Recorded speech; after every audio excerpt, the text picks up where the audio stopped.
आगे बढ़ते हैं। मरकजी वजीर बराए अक़लियती उमूर मुख्तार अब्बास नकवी ने न्यूज़ 18 से खास बातचीत की, जिसमें उन्होंने कहा कि अपोजिशन न सुनना चाहती है और न सुनाने की ख्वाह है, बल्कि सिर्फ हंगामा करना चाहती है। मंत्री मुख्तार अब्बास नकवी उनसे बात करते सर, जिस तरह से संसद के मानसून सत्र का आखिरी हफ्ता है, क्या संसद का सत्र चल पाएगा? ना ये सुनना चाहते हैं ना सुनाना चाहते हैं, ये तो केवल हंगामा मचाना चाहते हैं। अब दिक्कत ये है कि पहले दिन से इस मानसून सत्र के समय ये वॉश आउट करने की वॉशिंग मशीन लेके बैठे हुए थे कि हम जो है वो पूरे सत्र को वॉश आउट करेंगे, और इसीलिए न सुनने को तैयार है न सुनाने को तैयार है। सरकार तो जो है वो पूरी तरह से उनकी सुनने को भी तैयार है और जो चीज वो सुनाएंगे उसका जवाब भी देने को तैयार है।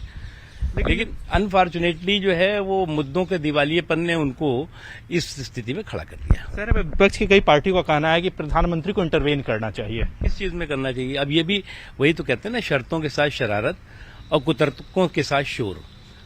इसी को कहते हैं कि शर्तों के साथ शरारत और कुतर्कों के साथ शोर। कि आप ऐसा है कि कहेंगे जी पहले किसान पे चर्चा करो, फिर कहेंगे किसान पे चर्चा तब होगी जब संसद ने जो कानून पास किया है उसको आप खत्म करो, फिर आप कहेंगे जी जो है वो तथाकथित जासूसी के मामले में चर्चा करो, लेकिन चर्चा तब होगी जब इसका जवाब जो है अमुक देंगे। यानी कि आप अपनी कहना चाहते हैं कि हम स्क्रिप्ट लिखेंगे, हम स्क्रिप्ट लिख के देंगे और कौन उसका जवाब देगा वो भी वही तय करेंगे। तो ये तो होता नहीं ना। ठीक है, बहुत धन्यवाद। कैप्टन सोनू मंडल के साथ विनीत कुमार, न्यूज़ 18 दिल्ली।